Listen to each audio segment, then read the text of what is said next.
தலைமுறை சேர்ந்து செதுக்குன ஈர நலம் இது பாறையா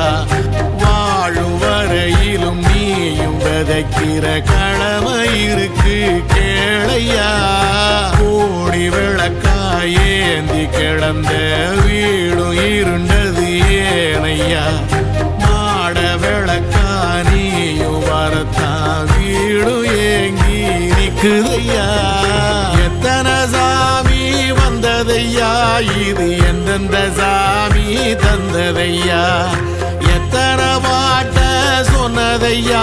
அத சுத்துற பூமி கண்டதையா